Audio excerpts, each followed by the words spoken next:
Hi, everyone. I'm Lex Williford, a fellow from the Virginia Center of the Creative Arts. Welcome to the 20th virtual VCCA Fireplace reading, featuring two VCCA fellows, visual artist In Kyoung Chun and writer Valerie Miner. Many thanks to VCCA for hosting tonight's Fireplace presentations, especially to Kim Doty, Director of Communications, who's running the show behind the scenes, and to VCCA's Deputy Director, Sheila Pleasance, Executive Director, Kevin Halloran, and the entire VCCA staff. They're awesome. After a brief introduction, we'll have a presentation and then a reading, and then a Q&A discussion. If you have any questions for our guests, please post them after their presentations. I'll read selected questions to the artists, and we can start up a lively conversation with the guests. And if you want to watch this, you can go to the VCCA webpage. I guess you're probably already looking at it, so that may not be necessary. But there'll be a live show and recordings of these presentations on Facebook and YouTube, which you can return to later. Our first presenter tonight is visual artist In Kyoung Chun. Born in Seoul, South Korea, Chun received a 2012-2013 Emerging Artist Award from the City of Atlanta's Office of Cultural Affairs. She's participated in exhibitions including the High Museum of Art, Athens Institute for Contemporary Art, Museum of Contemporary Art of Georgia, Poem 88, Hathaway Contemporary Gallery, Mint, Gallery 72 of the Atlanta Mayor's Office of Cultural Affairs, Aqua Art Miami, Hartsfield-Jackson Atlanta Airport, Albany Museum of Art, 1780 Gallery, and the Virginia Museum of the Arts. In the spring of 2020, Jun joined the Atlanta Contemporary Studio program and had her two-person show at Project Art Space in New York City. Chun's work has been included in permanent collections of High Museum of Art, the City of Atlanta Mayor's Office of Cultural Affairs, and Fulton County Public Library of Atlanta. And you can read more about her and her work if you go to her website. It's In Kyoung Chun, all one word, .com. Okay. Inko? Yes. Hi, Lex and Valerie. Thank you so much for inviting me to this meaningful project. I really appreciate for your kind invitation, the Sheila and Kim for your kind support. I'm so honored to be here. So Kim, would you mind showing my time lapse for the starting point? So after pandemic hit last year, a lot of my show got canceled, and I was pretty frustrated about that fact. So actually, this installation was supposed to happen in one university museum, but right before the installation happening, they canceled out because they were lacking of funding, and then they were worried about all those pandemic situations. So this installation was not happening at the museum site. So I was looking for the right location, and then that last May was really bad. So all those the public location was closed, and it was not safe. So okay, then why don't I just use my front yard? So Kim, would you mind?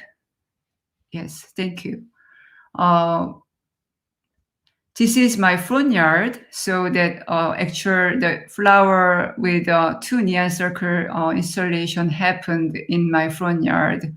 I just want to do something really meaningful socially because I want to get connected as an artist to that moment, that really frustrated moment, and instead inviting people to the gallery or museum, the indoor space, I wanted to bring my work to outdoor, more providing easy access to everyone. So my home is located right near Emory University, and then CDC is right there. And then so a lot of frontline workers, they were driving by and they are walking. So this sculpture was really greeting too many like diverse of people, including the students and staffs and then all the people who were working on a daily basis.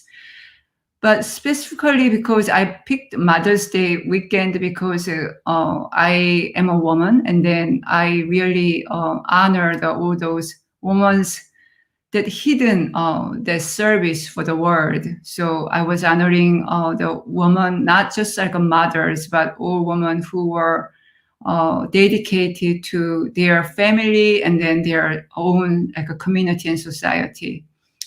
And then so flower here, I collected all these most flowers from my, do you see the red house? The White House is mine, and the red house, she was growing like so many beautiful wildflowers on her backyard. The Nina, she's such a sweet neighbor, and then she let me use her flowers. And then I just picked all the wildflowers while I was taking a walk near my house. And then all those greens from like collecting from my backyard. So there was some flowers from the shopping, like the Publix and the grocery store, but most of them are from the collecting from our neighborhood and my house. Can I move on to, let me see. So this is a night scene over that weekend, and then it was really brighten up, and then it stayed all overnight with the two neon light and then flower. So the sculpture installation was really got many attentions from the curators and then the art world from Atlanta. So the Atlanta Contemporary, they were doing one important show in August. So Atlanta Contemporary was closed for 6 months after the pandemic in March, and then they reopened in August. And then they were doing one meaningful exhibition. It was 20 all women artists group show, and then they were honoring the under-recognized woman artists who were participant Atlanta Contemporary Studio Artist Program. Then I was very luckily, I just joined the exquisite residency program Atlanta Contemporary last February.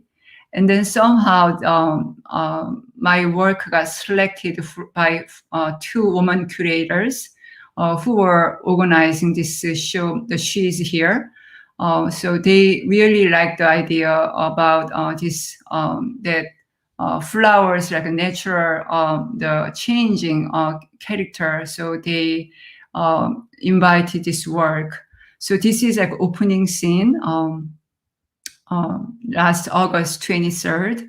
Again, here, all the flowers I used from the garden. And then it's all about summer flowers. And then after 2 weeks, those flowers are really aging and dying, but it looked pretty gloriously, the aging. So people were commenting that naturally the changing scene of the plants, and it's like our the life, that we are in a way glowing while we are aging. And then somehow the people reacted really interestingly, and then they gave me so many great comments about, especially that when they were really aging. So since obviously flowers they are really dying, so I had to repeat and then dressing up the structure with the new flower forms. So this time I did, on the yellow side, I did use only green. And then the other, on the pink side, I used like flowers. One main reason that I chose that way, this way, that I can save the funding, because it was really running out of funding, but I had to survive this like 6 months, that iteration of flower arrangement.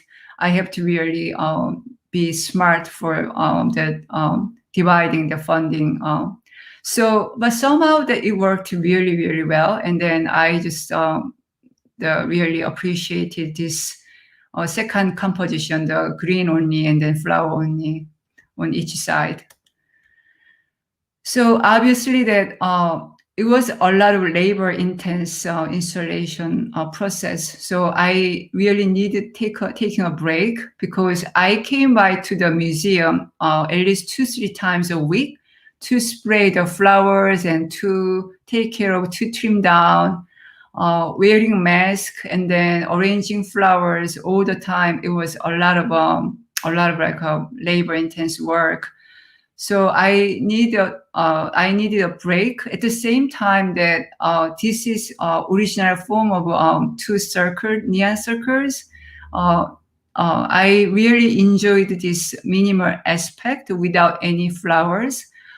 So sometimes they need like showing that this original form in the meantime between the new flower and the old flower structures. So I am skipping a couple of flower installations, and then right now this is the final flower installation last December.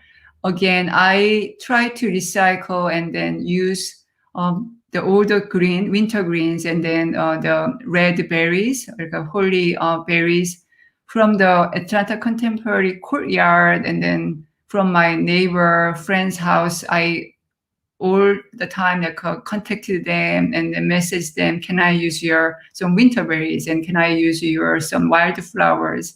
So they are all again organically collected by donation from my kind neighbors and friends, and then contemporary site. So this is the final installation of the 2-circle flower structure. So I'm showing one watercolor piece right now here, that this one I created while I was doing the residency 2018 at the VCCA. So it's watercolor landscape, somehow landscape drawing. It's 2D, obviously on paper. But that paperwork became a ceiling installation for the Atlanta Contemporary She's Here show. So I did 2 installations. One is a flower installation, and then this is my second installation. So I many times I use my original drawing and painting becomes a material for the installation piece. So here that I was trying to use the ceiling. It's my own commentary that I realized that finding really right space in gallery or museum, not many spaces were available. So then if walls or the floors at the museum and gallery, if you can provide me, then would you mind using your ceiling? So it was my own commentary as starting from frustration, then finding the right space as an artist.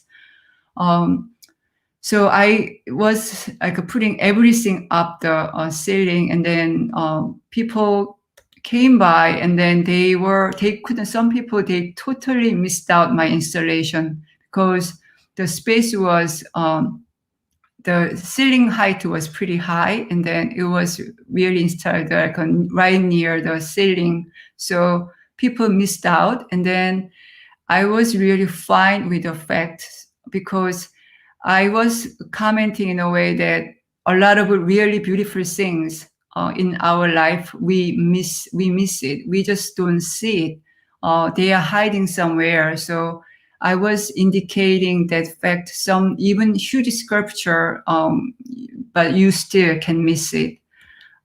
So here is another shot from another angle.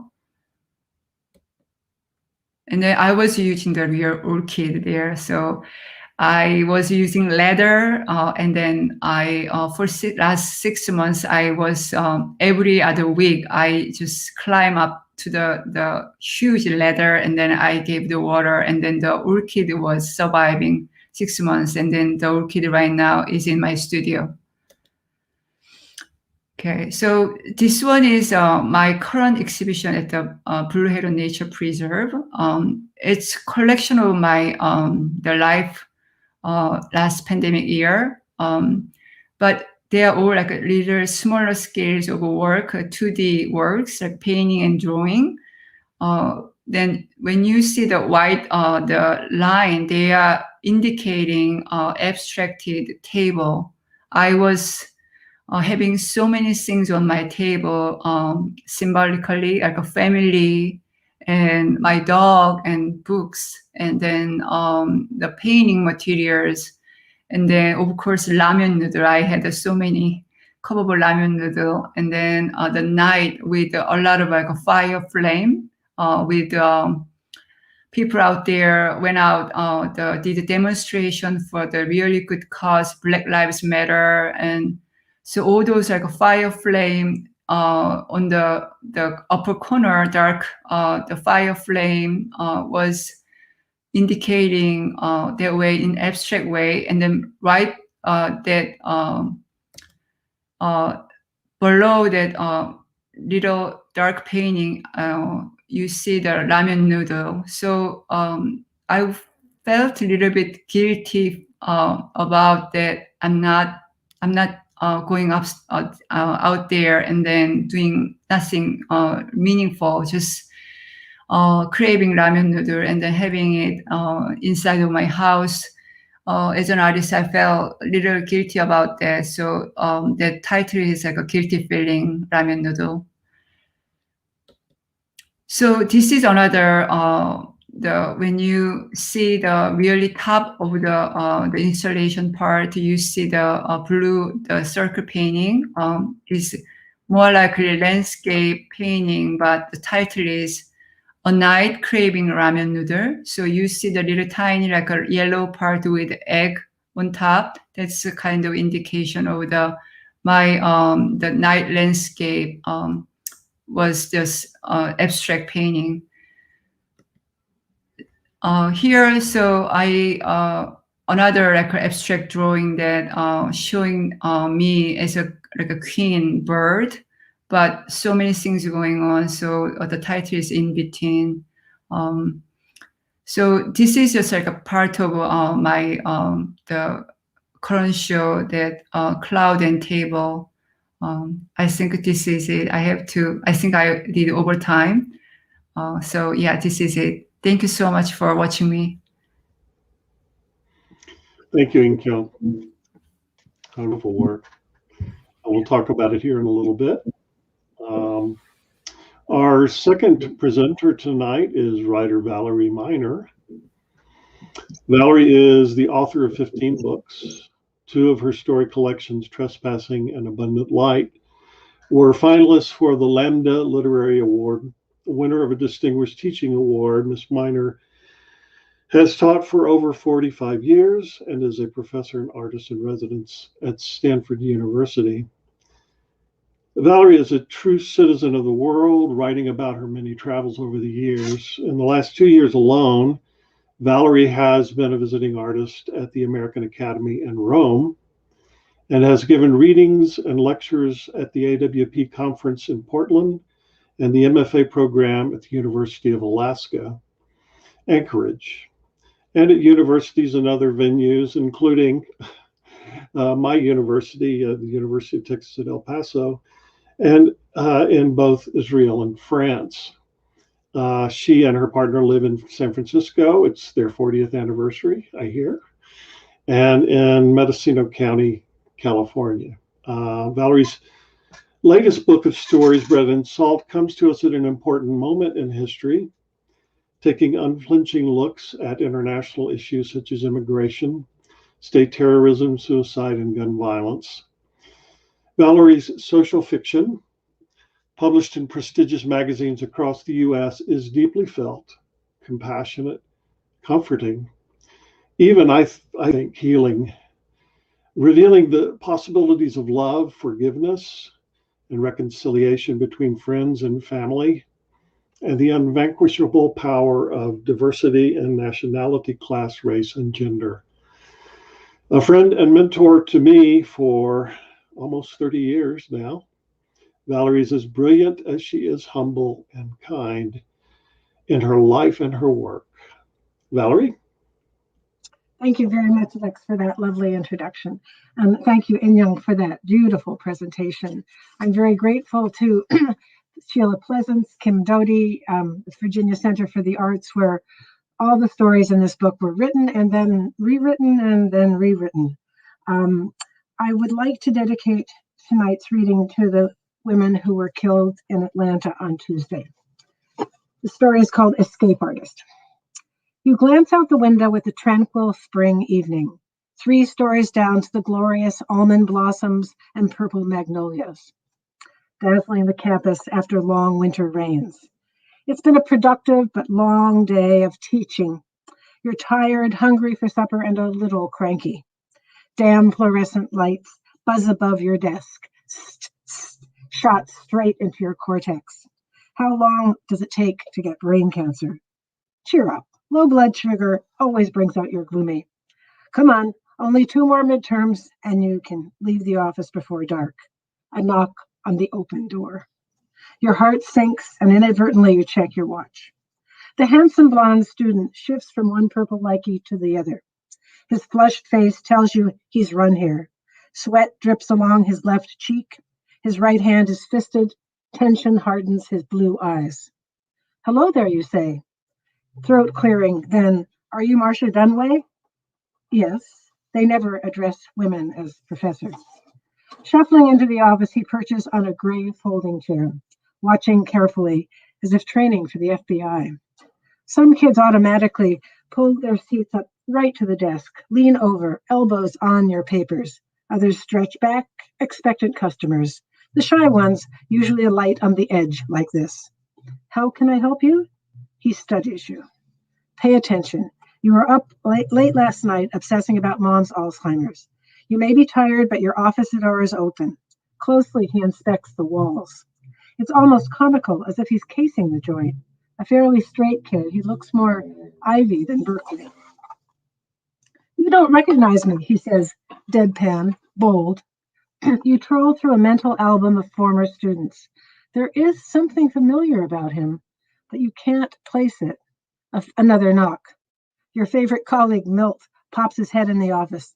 Finished at the salt mine for the day. Don't stay too late again. Yes, Uncle Milt, you laugh.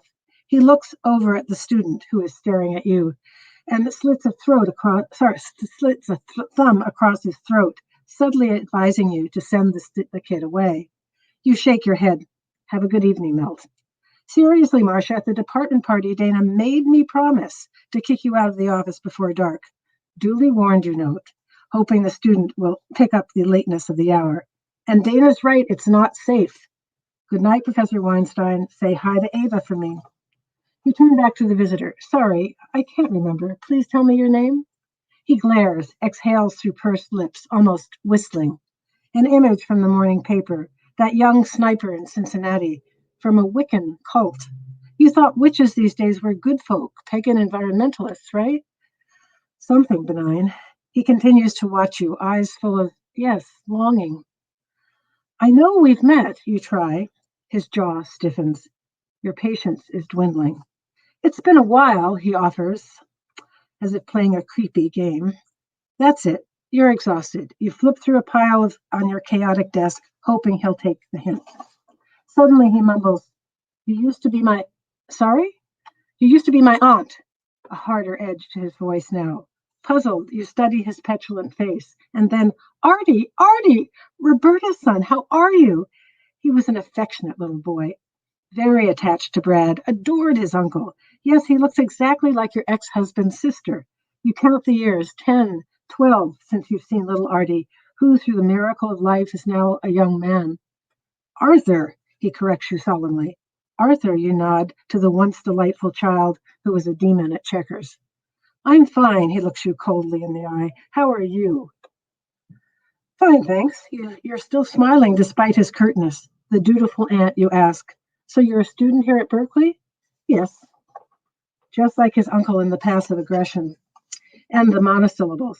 You had to pry conversation out of Brad, too, especially after he became a total pothead.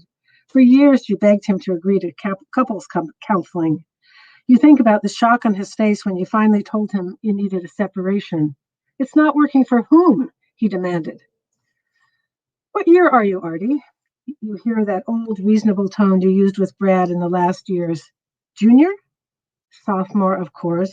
His voice is almost inaudible again. As you know, I'm 19 now.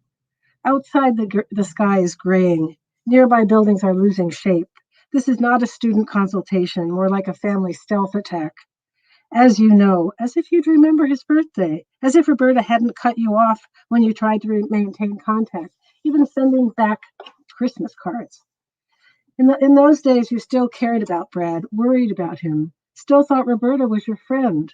Well, after years of therapy, you're a little more realistic. How do you like the university so far, you ask?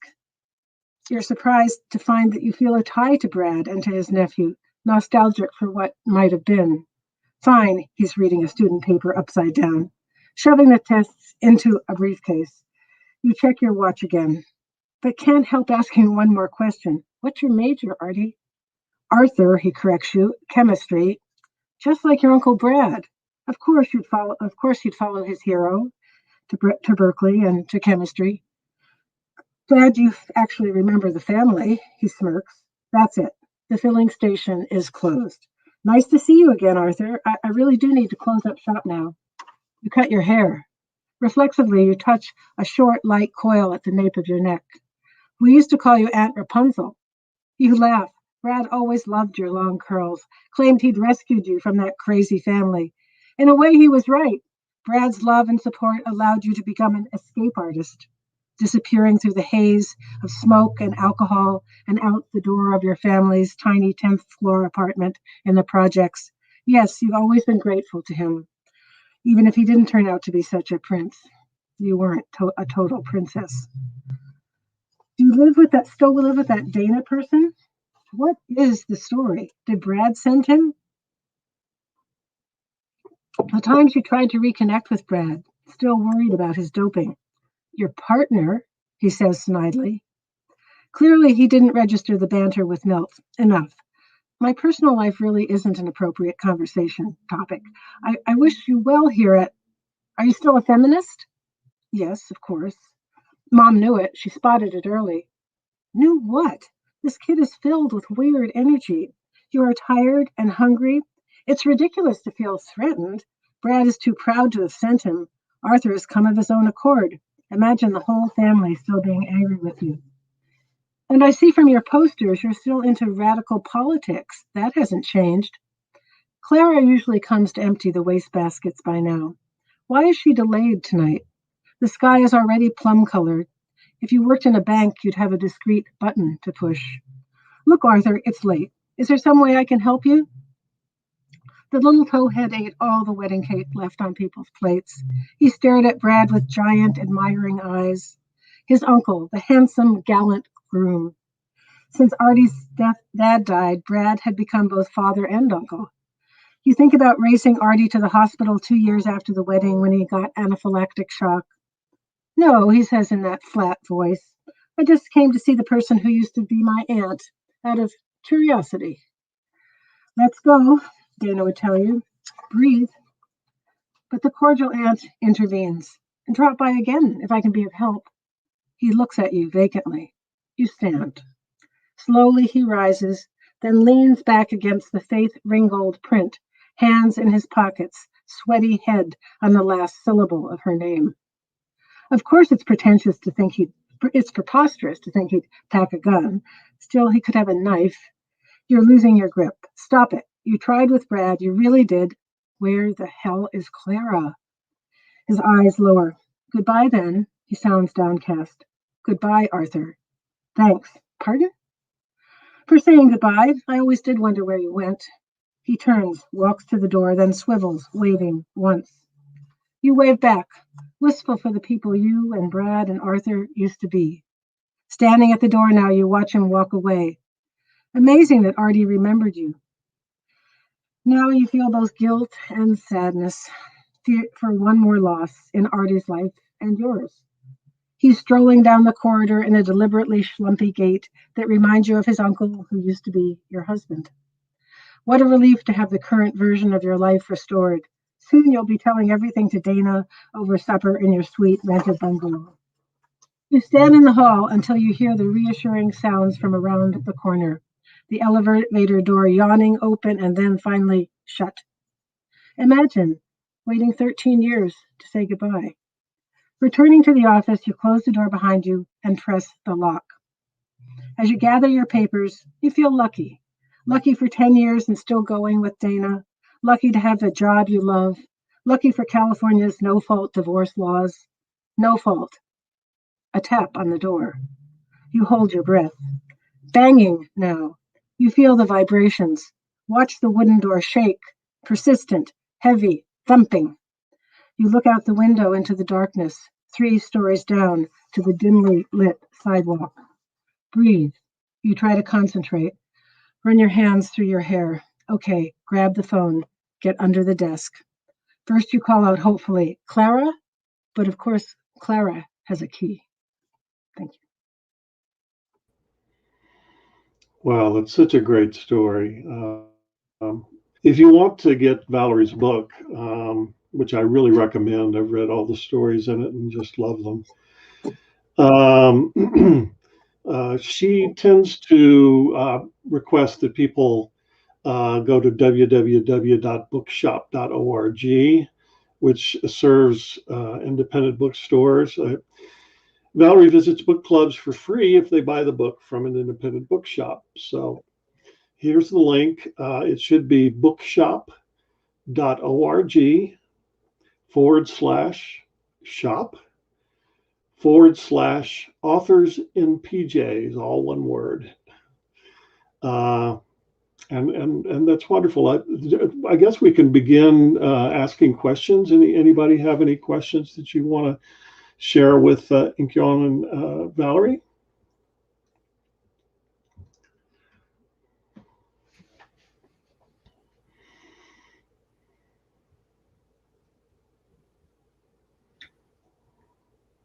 I'm seeing several people here. Love that story, Valerie, especially the second person narrator.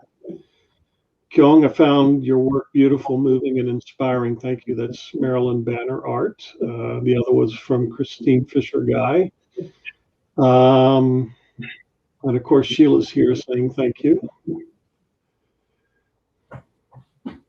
I've got a question here. Wow, that was a great story. What happens next?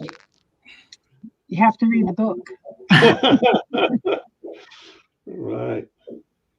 Christine has a question. I have a question for Valerie. Why did you choose second person for that story?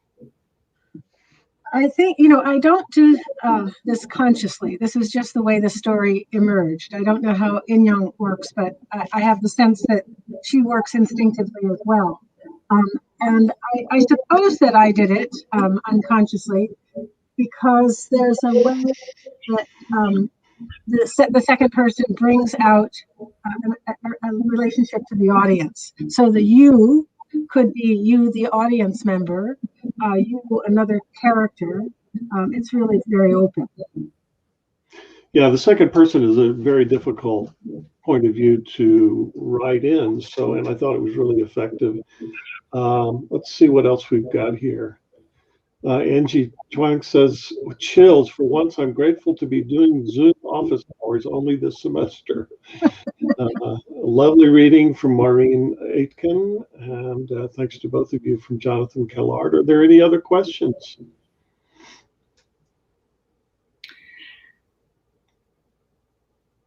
Valerie, how do you collect all those materials, like raw materials? How do you collect that? How do you prepare? So when you write the short story, then how long does it take to collect materials and then making final the story? That's a good question. You know, I think that we, as a writer, and I don't know if you feel this as an artist, but I feel that I'm part of an imaginative collectivity of writers and readers. And my sense is that the stories come from the streets on which I live and the activities with which I engage. And just sometimes, I actually think of stories as being secular blessings.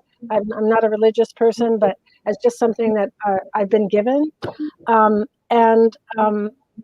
So, the story occurred to me and I worked on it. I worked on it at VCCA, and then I worked on it again and again and again, and got feedback from a number of other writers, which I think of as part of my imaginative collectivity, and then it became the story that it became.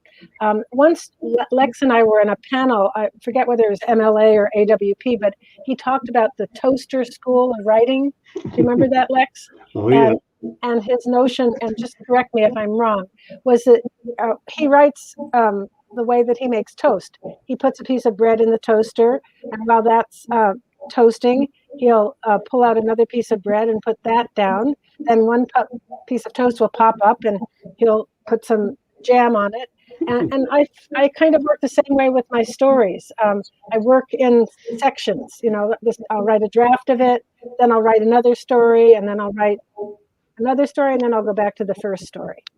But I saw in your work, especially the piece about the heart, that you were, the question about things coming unconsciously and just accepting the way the work moves you.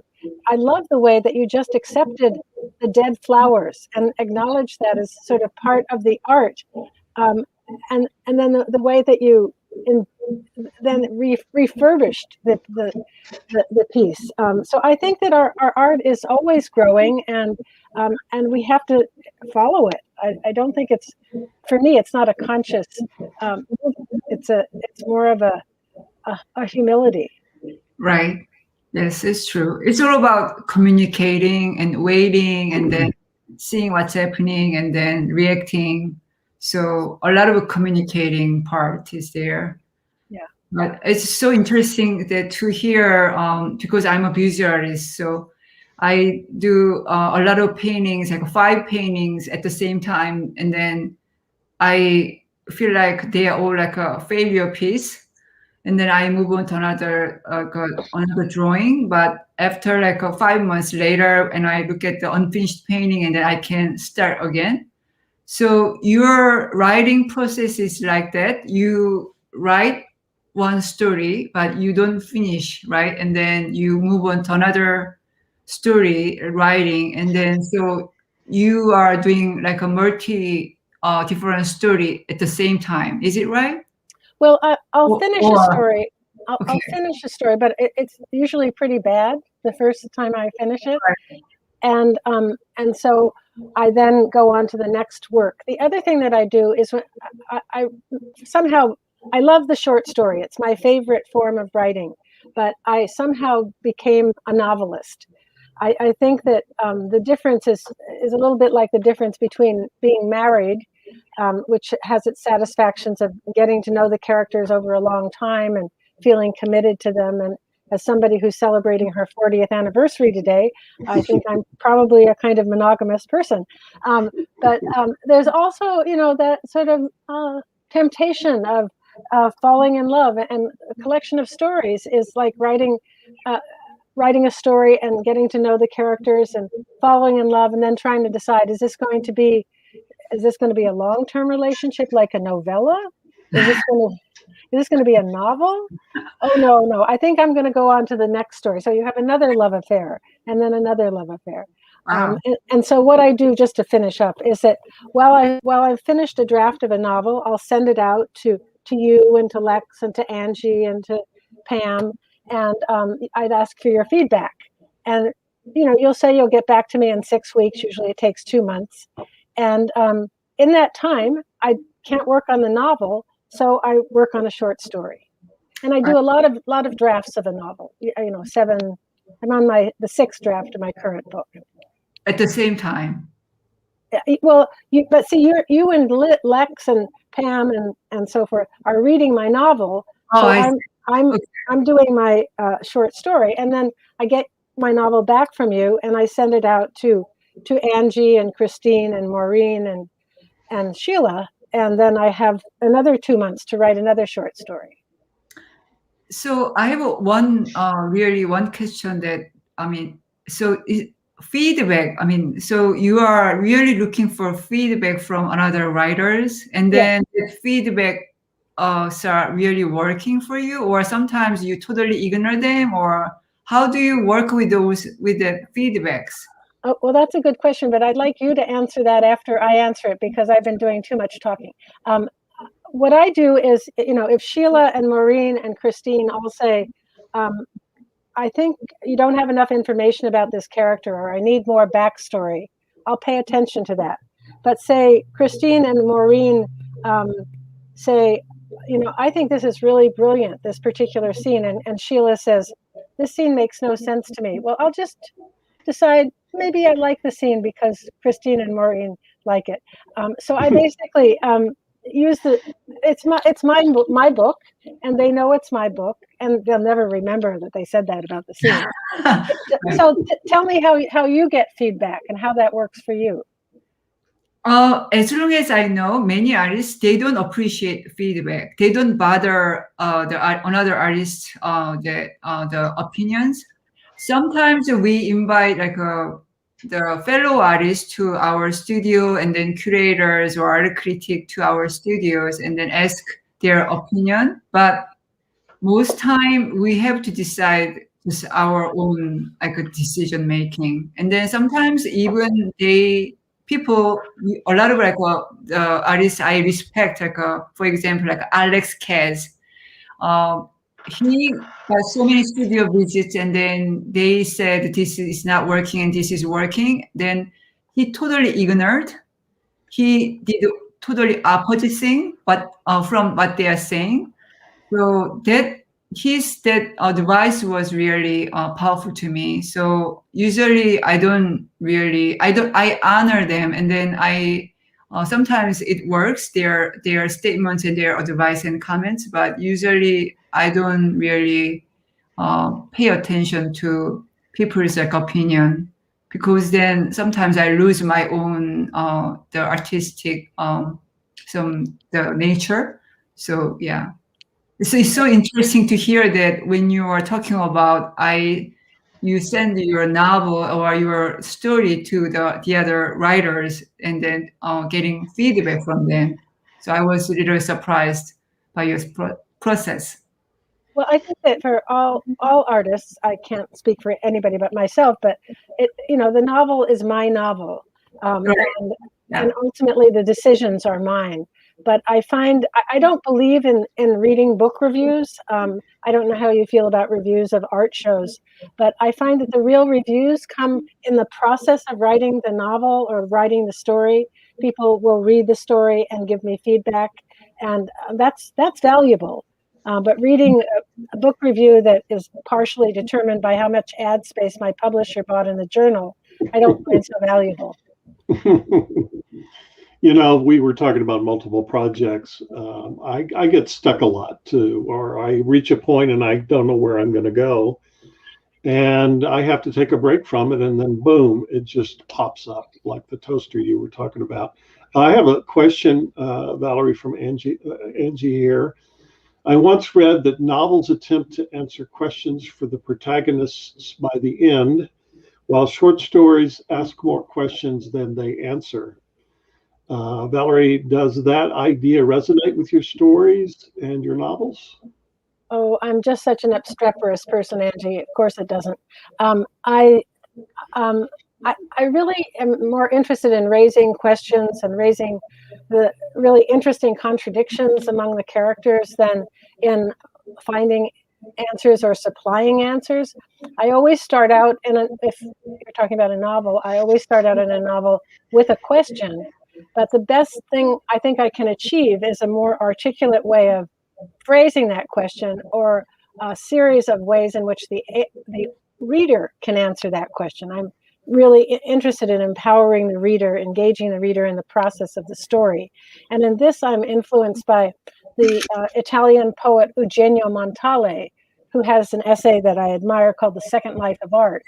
And I wonder what In Kyoung thinks about this. He argues that what matters is not what happens when I see In Kyoung's work, and then I go home. But what matters is whether it comes back to me maybe 2 weeks later when I'm in the shower, or a year later when I'm looking at another piece of her work, or 2 years later when I'm doing some of my own art.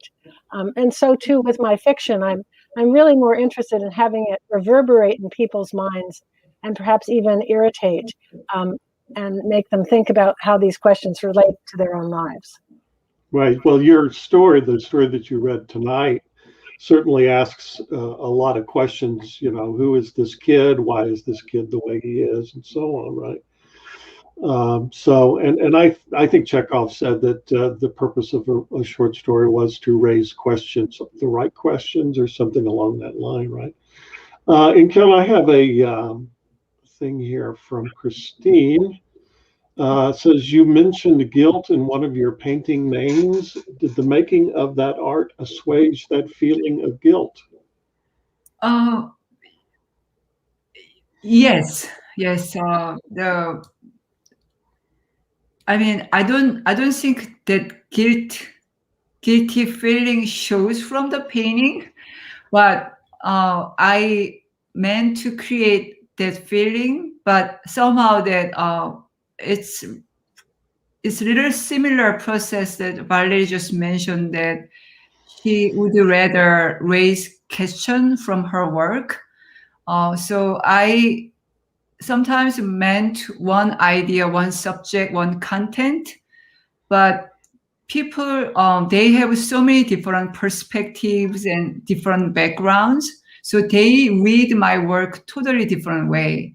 So I am totally open to that. But some partial work content is I meant to be talking about guilty feeling, but I'm not sure. But for sure that eating nice snack at the like a night bowl of ramen noodle at nighttime is like for me it's guilty feeling. But some people it could be a really such a pleasure.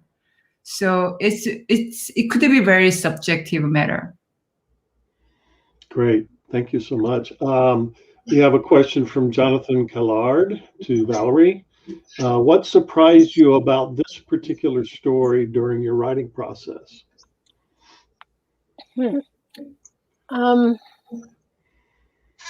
I was surprised by the way it ended, and I don't think it could have ended any other way. I was also a little bit surprised by the backstory. I mean, it was always called Escape Artist, but then when I thought about Rapunzel and you know, it's in some ways it's about the way that men in particular look at women and how they don't want them. They want them to be a certain way. And in this story, Arthur was resentful that his aunt had changed, that she had become a lesbian for one thing, and you know, Brad was he was in his own world with that pot, but he also wanted the main character to stay in the world that she was, and so, you know, I kind of, the Rapunzel story came to me in that context. Yeah, that makes sense. Angie's got a question too that's sort of related. I think sometimes the purpose of a story is to disturb us. And certainly that story does. Angie says, thanks, Valerie. Resonates with the readings of your work. I often feel your characters asking me to look within myself in some way, but I never find your stories irritating. Actually, that's too bad. Yeah, I think I struggled with the word to describe your work, and I said calm, I think it was, and you said that someone else had said comforting, and it's the right word for all the stories in that collection. But I just find it an odd word, given that there's a story about gun violence in a family, there's a story about state terrorism, there's a story about suicide, there's a story about a bad road accident. I don't think of those subjects as calm, but I'm glad that you feel calm, I have to say. Right. Well, it's how you approach the characters. I think that there's a certain generosity of spirit in your way of dealing with characters, complex characters. I mean, in the case of this story, you have this kid who's really rude and asking these very personal questions that just it makes us really wonder what his problem is, right? Okay, let's see if we have any other questions. I have a question for In Kyoung, if Sure. nobody else. I wondered, In Kyoung, how you would characterize the way your work has changed since you were a beginning artist until now. Do you use different media? Do you have different goals? Do you work in a different kind of studio? Yes, I have changed a lot, and I do a lot of different projects and then using the different mediums, currently at the same time. So that is my currently important issue. It could be an issue for me because I cannot really focus on one project. But in a way, fortunately, my favorite medium is a painting, like a 2D, like a drawing and painting on paper and on canvas. So I work on that for a while because my work, the ceiling installation was invited to another venue, the Contemporary Museum in Tennessee, Chattanooga, but they just canceled like 2 weeks ago. That installation doesn't happen anymore. So I was frustrated, but at the same time, I am really overdue or finishing up my canvas work and then watercolor the paperwork. So I can do really just paying attention, focusing, just developing and finishing up my 2D works. So I'll take it positively, and then I want to work on the paper and 2D work for a while. But my work is everywhere, so yeah, that's why. But it's in a way it's good, and it reflects my life because I have so many things to take care of in my life, right? As a wife and as a mom, and just as an artist, there's so many things to juggle. So it reflects my personal lifestyle in my work. Yeah, when I think of your paintings, there's a certain playfulness in them. And I wonder if you experience that. Do you see it as playfulness? Yes. I love humor in any type of work. So I always buy that humorous character or some little whimsical part in my work. I always love that positive side of life. So that's why I try to bring that character to my work. So yeah. You're very successful. Thank you. I had a quick question. This COVID pandemic, once in a century thing, hopefully, has affected my work, I know. I was wondering if either of you wanted to talk about, I noticed that you have, In Kyoung, that you have experienced a great deal of frustration. I was wondering if you could talk a little bit about how the pandemic has affected your work.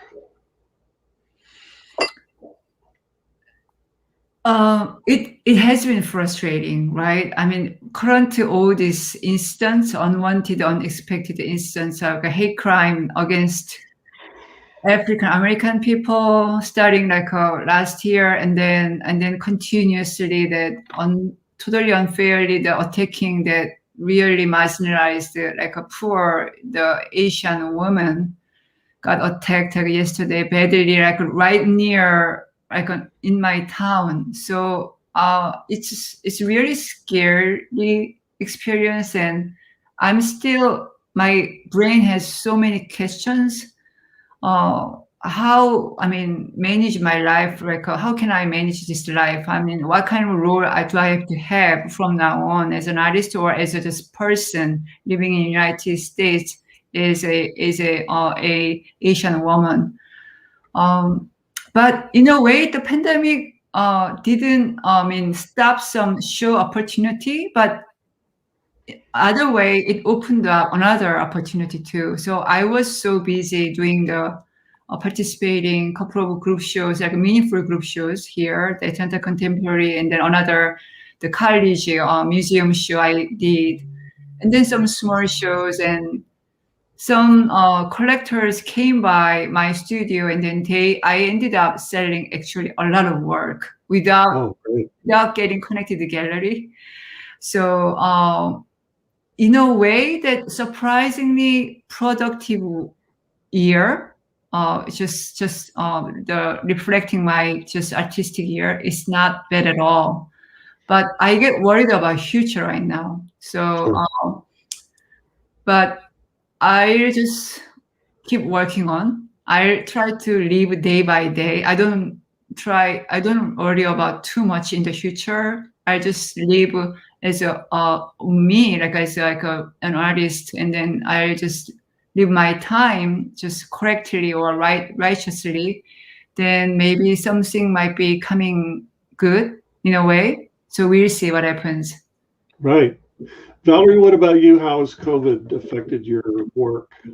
Well, in so many ways. I mean, I just think it affects everybody, whether they're an artist or not. I mean, I'm certainly conscious of the fact that there's been this tremendous violence and bias against Asian Americans. It reminds me of something that happened before I was born, but about which I have written, which is the Japanese American internment, and how people can blame totally unrelated people about war in the case of the internment and the virus in the case of these Asian American the atrocities against Asian Americans. And as somebody who lives in San Francisco, I'm very aware we have a large Asian American community, and they're shoving old people down on the ground. It's really horrible. On the other hand, I think one of the things that has come out of the